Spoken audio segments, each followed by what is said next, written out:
अगर उनको देखते हैं एक भी मॉर्निंग प्रॉमिस नहीं करते और एकदम सिंसियरली चैंट करते हैं, क्योंकि बहुत कम लोग चैंट करते हैं तो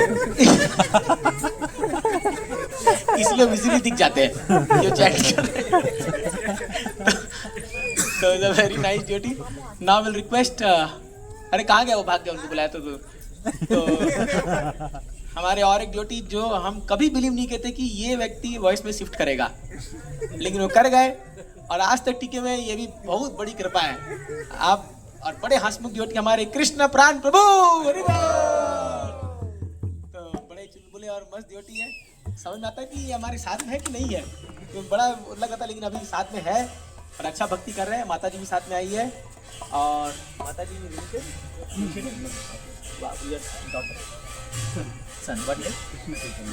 कृष्ण चैतन्य, तो इनके सुपुत्र भी आए हैं जिनका नाम है कृष्ण चैतन्य। ये कृष्ण प्राण, वो कृष्ण चैतन्य। Very nice. तो आइए प्रभु जी, अपना आप बताइए अभी क्या सेवा है, क्या है, क्या इंस्पिरेशन है। जय हो, हरि बोल। माता जी जाइए।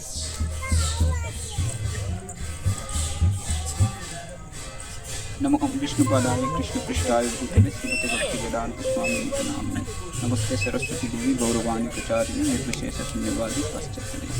जय श्री कृष्ण चैतन्य प्रभु नित्यानंद श्री अद्वैत गदाधर श्रीवासदि श्री गौर भक्तवृंद। हरे कृष्णा। वैसे तो ज़्यादा कुछ रियलाइजेशन है नहीं, लेकिन समय के चलते जो कुछ सीखे, जो कुछ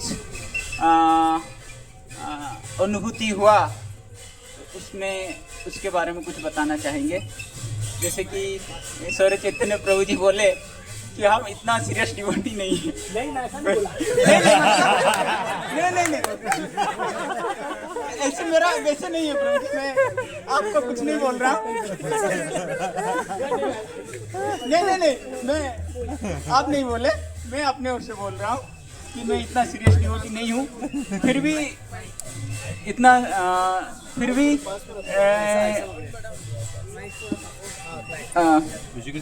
भी जब NIT राहुल कला ज्वाइन किए, धीरे धीरे प्रीचिंग शुरू हुआ। प्रीचिंग के बाद हम लोग वॉइस जब शिफ्ट किए, उस समय की दो विशेष बातें मैं बताना चाहता हूँ।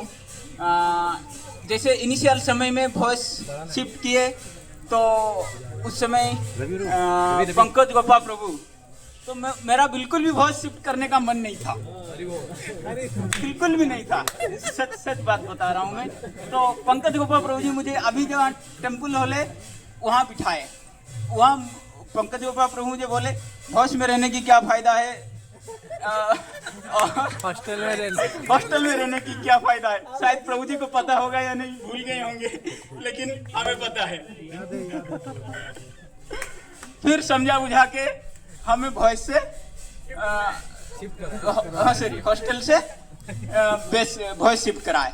फिर वॉइस में रहने के कुछ दिन बाद मन बड़ा ही चंचल है। फिर लगा कि नहीं, यहाँ से निकलते हैं। फिर मैं उस समय सौर्य चैतन्य प्रभु जी थे, मैं उनको बोला प्रभु जी मैं आज यहाँ और रुकना नहीं चाहता हूँ, मैं जाना चाहता हूँ। तो सौर्य चैतन्य प्रभु जी मुझे बोले ठीक है, आज प्रसाद पाके जाओ, कुछ समय रुक जाओ, प्रसाद पाके जाओ। तो वहाँ प्रसाद पाके रुकने के बाद पता नहीं मन में ही ऐसे कुछ विचार आने लगा। मैं फिर उसके बारे में छोड़ना सोचना बंद कर दिया और वहीं रह गया। धीरे धीरे वहीं रह के हमारा 3 साल वॉइस में बीत गए। और अभी भी जैसे भी तो भक्ति में हैं, इसीलिए मैं विशेष रूप से पंकज गोपा प्रभु, सौर्य चैतन्य प्रभु जी का मैं आभारी हूँ। मैं उनका ऋणी रह जाऊँगा।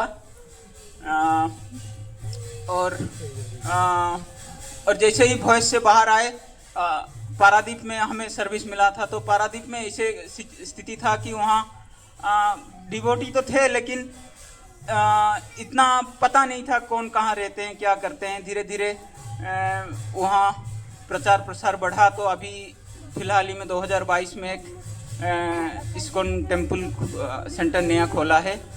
उसमें अभी 30-40 डिवोटी हैं। वहाँ कभी कभार जो सेवा मिल जाता है, कभी प्रसाद बनाने का, कभी नगर संकीर्तन का, कभी ऐसे जो कुछ भी सेवा मिलता है हम उसमें करते हैं। और एक चीज़, ये मेरा छोटा सा अनुभूति है कि जैसे कि हमें कभी बोल दिया गया है कि आज प्रभु जी आज आप क्लास दे दो, हालांकि हमें कोई योग्यता नहीं है क्लास देने की, लेकिन वैष्णवों की वाणी को पालन करने में आप जो कोशिश करते हैं उसका आपको फल मिलता है। आप उनके वचन को अगर पालन करने के लिए कोशिश करेंगे तो आपका काम बन जाएगा। तो इसी तरह अभी धीरे धीरे चल रहा है। बीच में हमारे हेल्थ के भी बहुत अभी भी है, फिर भी चल रहा है, चलने दीजिए। तो यही है कि आप अगर प्रोसेस में रहेंगे, प्रोसेस आपको खींच लेगा। आपको विशेष प्रयत्न करें ना करें, प्रोसेस प्रभुपाद के द्वारा जो प्रोसेस दिया गया है आपको खींच के ले जाएगा। बस आपको थोड़ा सा सिंसियरिटी दिखाना है, इतना ये प्रोसेस इतना ताकतवर है। और विशेष कुछ 2022 में मेरा विवाह हुआ। हमारे माताजी श्रीजीता हैं, उनका नाम है। वो भी हमें कभी कभी मदद करते हैं भक्ति में। और आप वैष्णवों से यही प्रार्थना है कि आप कृपा कीजिए ताकि मैं ये प्रोसेस में इस्कॉन में बने रहूं आजीवन। यही आपसे हमारा प्रार्थना है।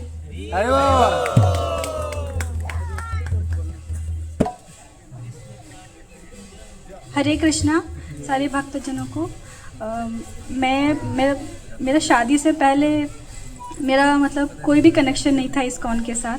मैं इस्कॉन के बारे में जानती भी नहीं थी, लेकिन शादी के बाद मुझे बहुत कुछ पता चला। और मैं पहले मतलब कृष्ण भक्त नहीं थी, शिव भक्त थी बहुत। मैं शिव भगवान को बहुत मानती हूँ, तो शायद उन्हीं की कृपा से मुझे कृष्ण भक्ति प्राप्त हुई, मुझे ऐसा लगता है।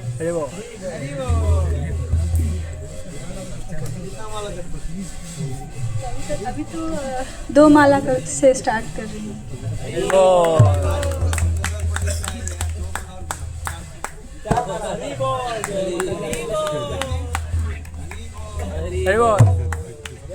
हरे कृष्ण। सारे चैतन्य प्रभु जी से क्षमा चाहते हैं, मेरे शब्द गलत प्रयोग कर दिया मैं।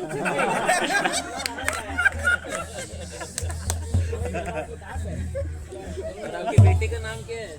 कृष्ण चैतन्य। मेरा बेटे का नाम है, 2.5 साल का है, उसका नाम है कृष्ण चैतन्य।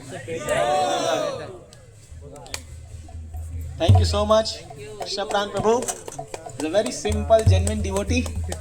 और माता जी आपको बता दूं कि यहाँ बहुत सारे लोग पहले शिव जी के भक्त थे, तो अभी अब आप कृष्ण भक्ति में जुड़ गए। और ये जो प्रभु जी ने आपको आशीर्वाद दिया ना, प्रभु जी बहुत बड़े शिव जी के भक्त थे, आपको पता नहीं इनका स्टोरी। अभी भी है साउंड हो गया तो जय हो। So next will invite